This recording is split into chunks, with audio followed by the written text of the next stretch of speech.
Hey, Hawkeye fans, Chad Leistikow, the Des Moines Register. We decided to start a little early, so just a little treat for you guys tuning in a little early. Dargan Southard, also the Des Moines Register. We are here in Dallas. Our photographer, Zach Boyd and Holmes, feverishly getting photos and video and whatnot together. Dargan, uh, today was just a full day of media, basically.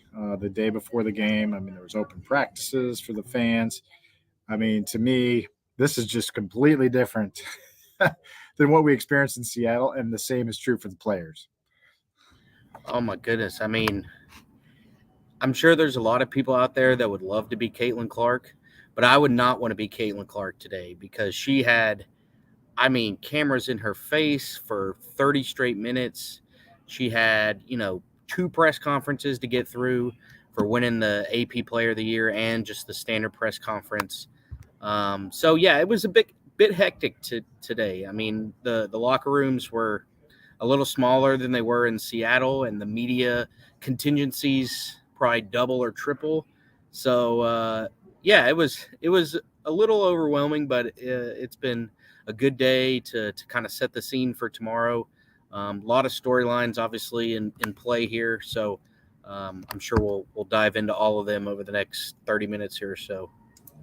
Yeah, and I'm not complaining whatsoever. No. I'm just trying to relate the fact that, like, as media, it is way more. I mean, like, it was an intimate setting, I would say, in Seattle is what I'm saying. Yeah, Like, very right. little distractions. Here, it's just like a zoo, and I'm saying it's the same for the players. And I Oh feel yeah, like, so in other words, I feel like they have to balance. I mean, and these Iowa women are extremely well balanced in their lives and whatnot, but it is something that they have to balance. The fact that they're playing such a monster game tomorrow night here at American Airlines Center, versus enjoying every minute of being here at the Final Four, which was the goal that Caitlin Clark set long ago, and a lot of them even said today, they never thought they'd ever be here, and so they are trying to soak it in at the same time to win a game, and I imagine that's got to be a little bit difficult.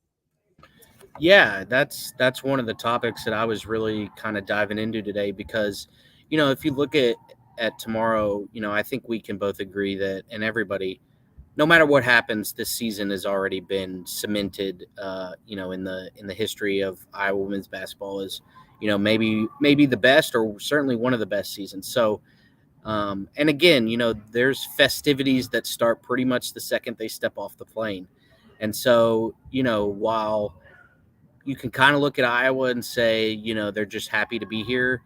And I think there's some legitimacy to that because they are happy to be here and they haven't been here in 30 years and none of these players have experienced anything like this. So, you'd be crazy not to take a second and kind of absorb it all and realize exactly what you accomplished in getting here.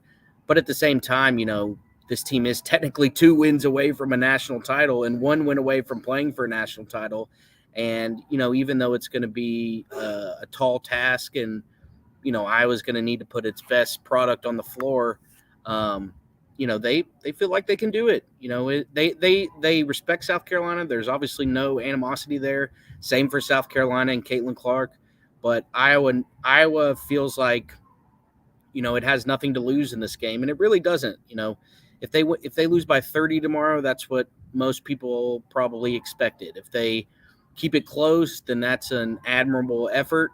And if they somehow pull a stunner, then obviously, that becomes a whole nother deal. So, it sounds like that for the most part, they've found a decent balance of soaking this in, but also knowing that they have an incredibly tough matchup to prepare for. That's going to require everybody to have their focus on full throttle for 40 minutes. So, I guess we'll see how really good they balanced it all tomorrow night. Well, let's talk about some of the stuff we heard, and as you mentioned, Dargan, significant opportunity here. I mean, if, let's say, Iowa wins Friday night, that would just be the second time in state of Iowa Final Four history that a team got to a national championship game. I mean, the Iowa men got there back in 1956. A lot of, there have been a handful of teams that have made it to the Final Four, including the Iowa women in 1993, of course, the Iowa men in 1980, but did not actually get to the national championship game. That's not a knock on them. I'm just saying it's really hard to do. And so some history is at stake here. That would be the furthest any Iowa women's team has ever made it in the NCAA championship. But let's talk about some of the stuff we heard today and, you know, the storylines of this game. And maybe we can just kind of go back and forth into stuff our focus was on.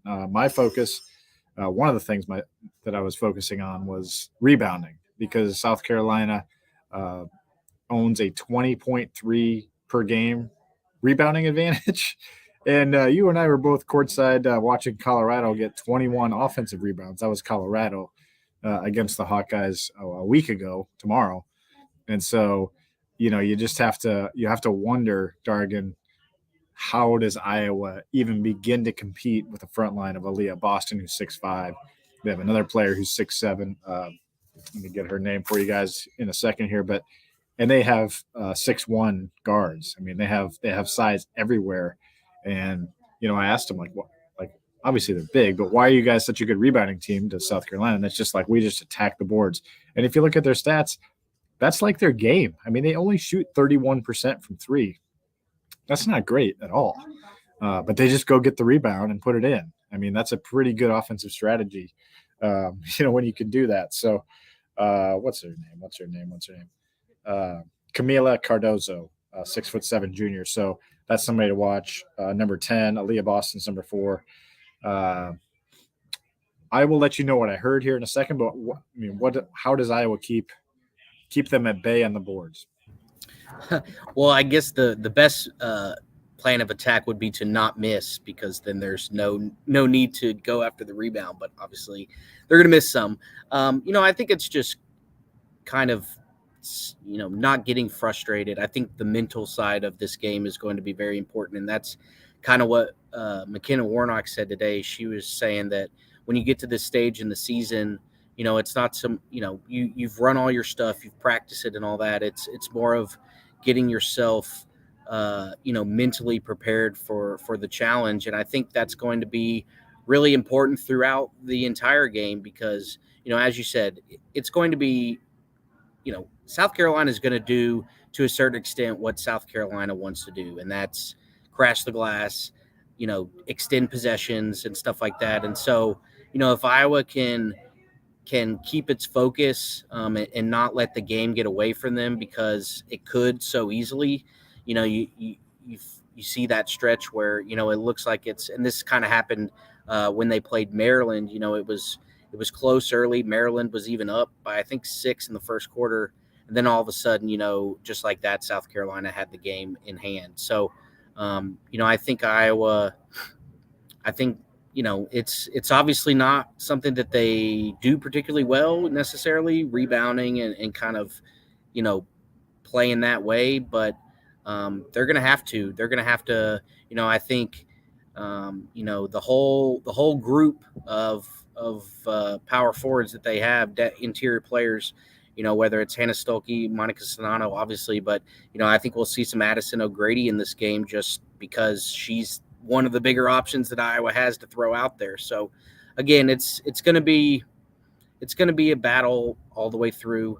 And Iowa's just going to have to weather the storm and get the game at their pace as quickly as possible, because obviously these teams, for the most part, get things done in very different ways. And so, if Iowa can just run them to death and hit a bunch of threes and all that, then, I think that's probably how they go into this thinking that's the path to keeping this close late. One of the quotes I didn't put it in my story, which I don't know why I didn't, because it was probably my best quote, but I didn't. So I'll read it here. Monica Sonano said, 1 through 5, they're crashing. It's not just their 4 and 5. It's going to be a whole team effort to try to keep them off the boards. But then she said this: if we can equalize possessions, it's going to be a good game. It's going to maybe be able to tip in our favor.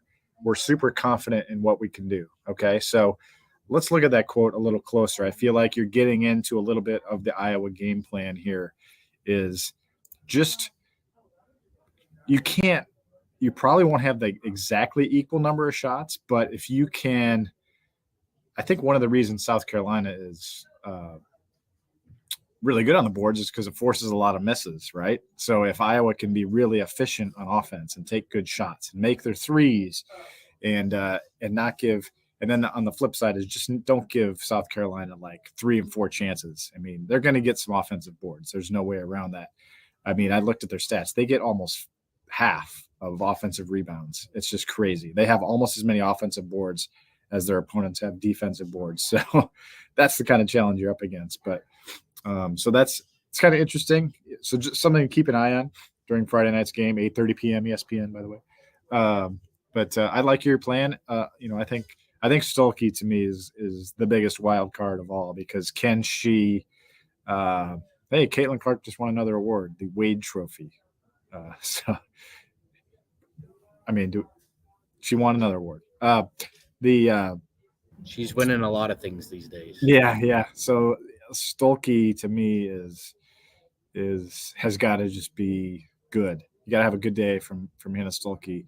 She's a freshman. Talked to her today. She said she's ready. Doesn't like the attention, but she's ready to get in there and be physical. And she likes that's an area of the game she really likes. So I say throw her in there and have at it. They're going to need her and in a big way. I mean, she had 13 boards against Ohio State, Dargan, back in January. So I think that's where you got to use it. Yeah, and I mean, you've seen really for the first time this season in the tournament where she had some moments where, it looked like the game was maybe moving too fast for her, and she kind of looked like a freshman. She's really not dealt with that really at all this year. And so, again, how quickly can your mental side get in, locked in and realize that, yeah, we're playing South Carolina, but, they're beatable, even though they haven't been this year. So, again, yeah, Stolke is definitely a wild card because, you could see her really making an impact, really making a difference, especially, if Iowa can push and transition and get her loose, because, her athleticism is not really something that, a lot of teams can match.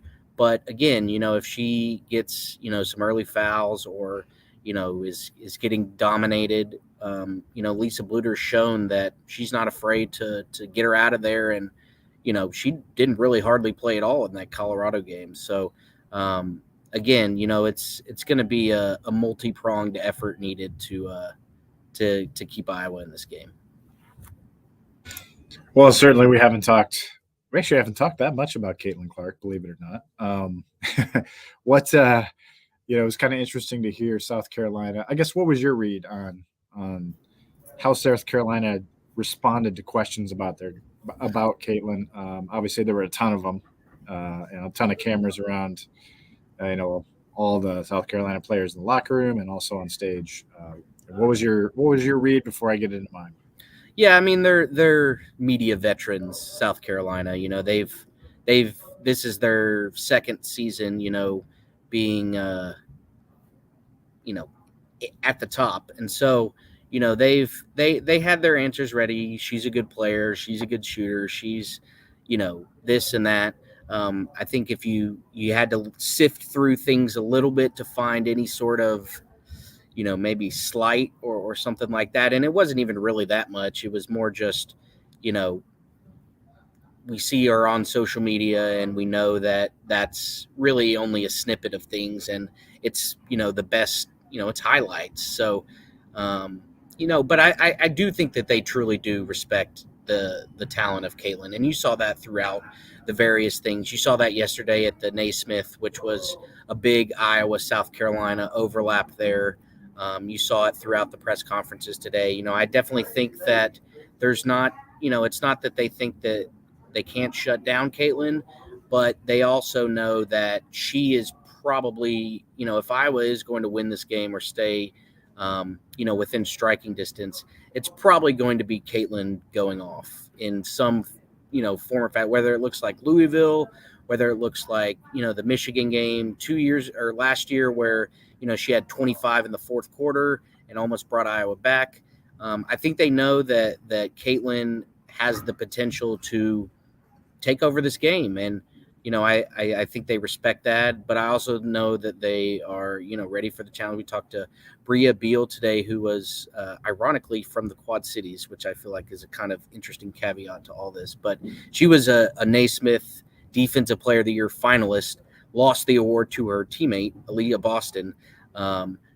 She's probably going to be on Caitlin the most. And, she was very complimentary, but also was saying, hey, we feel like we've we can limit her, and not many people have this year, but I thought South Carolina certainly handled it as buttoned up as they probably could have, with all the questions that came their way about Caitlin. Yeah, definitely.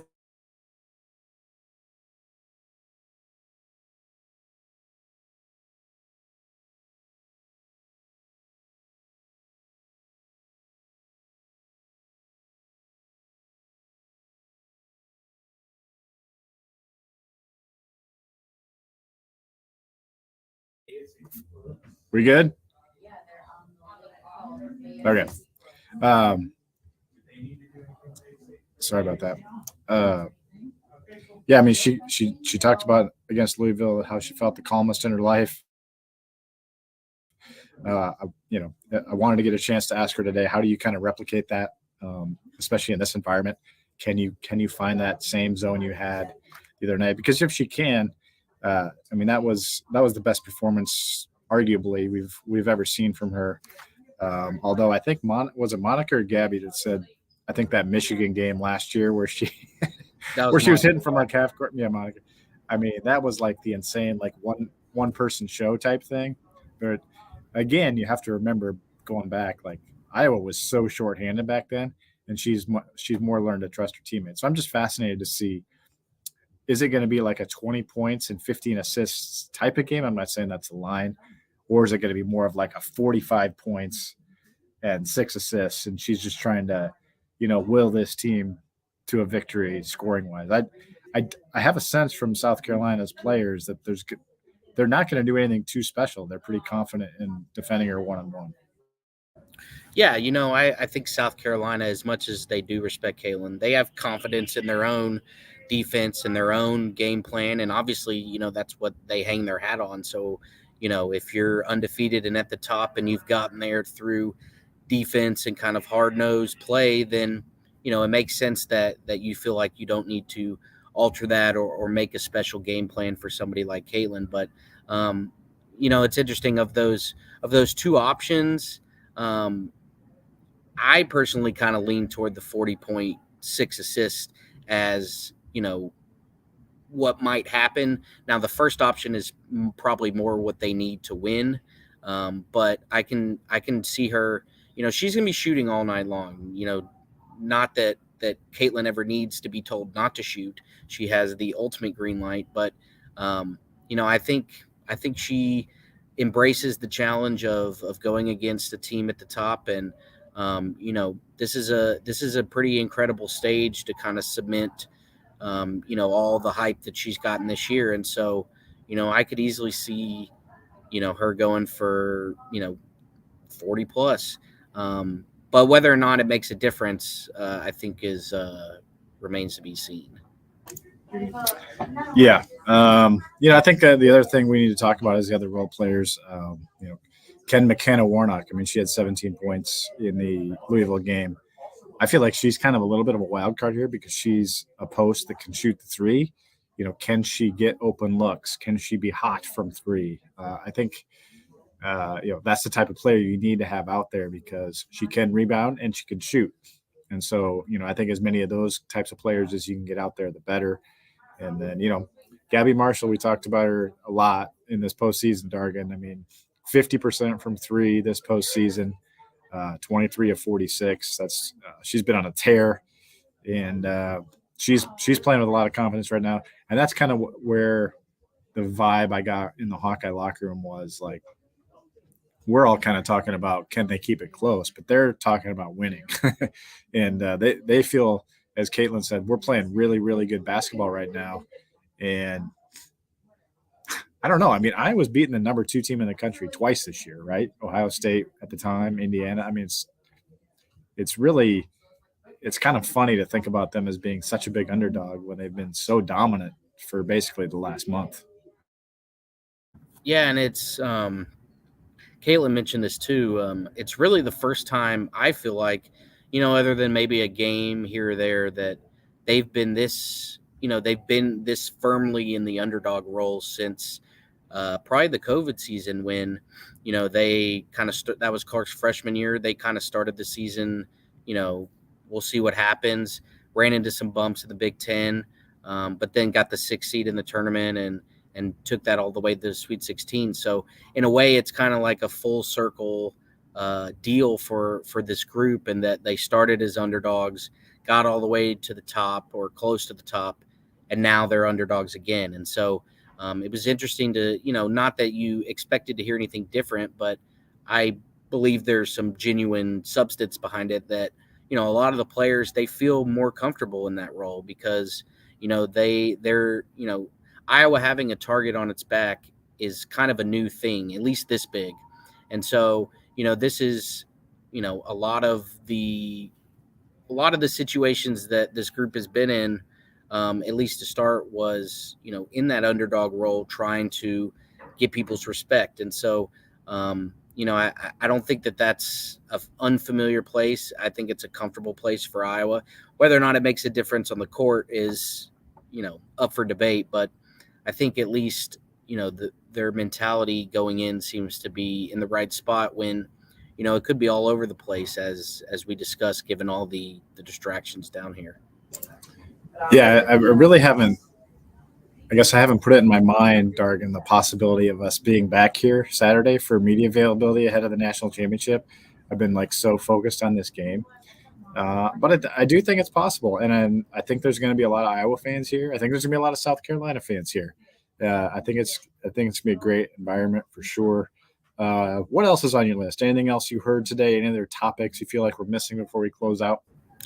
I guess one thing I would say is, all that South Carolina's experienced this year.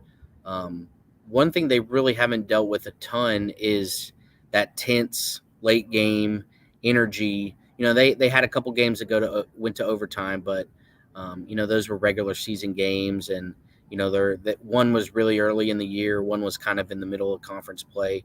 So Iowa's been playing through that the last 3 games, really dealing with. Well, I guess more 2 games. They kind of controlled the Louisville game all the way through. But anyway, that's not a familiar position for South Carolina. And so if Iowa can get South Carolina in that spot, 5-6 minutes to go and it's close, and, people start visualizing, wow, this South Carolina season really could end right there, then I think that's the best spot that Iowa can be in, because if you're looking for an advantage of a team playing with nothing to lose versus a team playing with pretty much everything to lose, if you get them in that unfamiliar spot where, that tense energy kicks in, I think Iowa can ride that out to a win. But obviously getting to that point where, it's a manageable game in the fourth quarter is going to be tough, and is going to be, require pretty much the best effort from everyone. We've seen individually in games, a lot of games this year, what each one of these starting 5 can do. But I think it all has to come together, and it all has to happen at the same time for Iowa to hang in there. Yeah, I do believe there's a path to victory for the Hawkeyes. And I mean, it's just, they got to play just about as well as they did against Ohio State in the Big Ten title game, probably. But that's, they can do it. They've played some really good games and really big moments. I mean, you think about, even that Indiana home game, Dark. I mean, that was such a good game, and Indiana played so well. I felt like in that game, yet Iowa beat them. It took a last-second shot, but I'm definitely not counting the Hawkeyes out. But if you held a gun to my head and made me predict the game, I think it's the type of game where Iowa hangs close for a while, then maybe the lead gets pretty big, and then Hawkeyes charge back toward the end. That's kind of how I feel it's going to go. Maybe get within, 6-8 points. So I'm going to say South Carolina 85-78. That's pretty good. And, it's it's interesting to contrast this to, the last couple of times that Iowa's been facing, a giant like this. The two that come to mind are 2021 in the Sweet 16 against UConn when that was Paige versus Caitlin. I think Iowa, I looked it up, they're about an 18-point underdog in that game. And then the 2019 Elite Eight game against Baylor, who ended up winning the national title that year. Iowa was, I think, a 20-point dog or something like that. So it definitely feels different than those scenarios where, a path to Iowa winning isn't just, March absurdity. But again, they understand what the challenge is. I think they have a pretty good grasp of what they need to do. It's just a matter of, can they do it? Yeah. And, you talk about that UConn game, 2 years ago, Caitlin Clark was a freshman then. She's a completely different player now. And I know the stats don't necessarily look a lot different, but take a look at my story at hawkcentral.com and kind of look at some of the growth she's made personally and on the court in these last 2 years. It's pretty impressive. And, her work ethic, is something you would read like about Michael Jordan, where she did not lose a single sprint in October. She did not, she's back in the gym after the Creighton loss. She ate her alive that she couldn't hit a certain percentage of shots in her routines. And she fixed it. And she got it. She fixed her mind. She fixed everything. Fixed her body. She's a totally different player. And I think that's your hope as a Hawkeye fan, is she kind of leads the way. Everyone's going to have to do it, but she's going to have to lead the way if they're going to win. Did you give a prediction or not? Did you give a score prediction? Oh, I guess I do. I'm going to say South Carolina 80, Iowa 67. I think Gamecocks cover 11.5. I think Dargan Southard. I think Iowa getting to the style that it wants to play with is going to be a tough task. Yeah. And so that's kind of why I feel like the point total might be a little low on Iowa's end. Yeah, I know there's a fear among some Iowa fans, even some plugged in people here, that South Carolina is going to be laser focused on this one. And I assume that during their 36 game streak this year, like, they've probably not shown up a ton in some games. I don't imagine that's going to be the case tomorrow. No, because you got to think of it. It wasn't said today, but if you ask some South Carolina people off the record, I would imagine that, like Aaliyah Boston not winning Naismith Player of the Year, that's something that can generate motivation. Even though Caitlin Clark obviously deserved it, it's not hard to create motivation this time of year. And so, I think we tried to have this matchup last year and it didn't work out. So everything, it seems like, in the sport has kind of been building toward this happening. And, for South Carolina to really put its stamp on this season, it can't be a no-show in the biggest game. So it feels like South Carolina is gonna probably play pretty close to its potential, and then it's just a matter of can Iowa match that in any way possible. Yeah, great stuff, man. Thank you, Dargan Southard. We will get you a post-game podcast. We'll decide, depending on the result, whether it'll be like super, super late at night tomorrow or if it'll be first thing Saturday, whatever. We'll get you one on YouTube. Kind of depends on the circumstances, but appreciate you joining us for this one. For Dargan Southard, this is Chad Leistikow in Dallas saying thank you for tuning in. Catch our coverage at hawkcentral.com.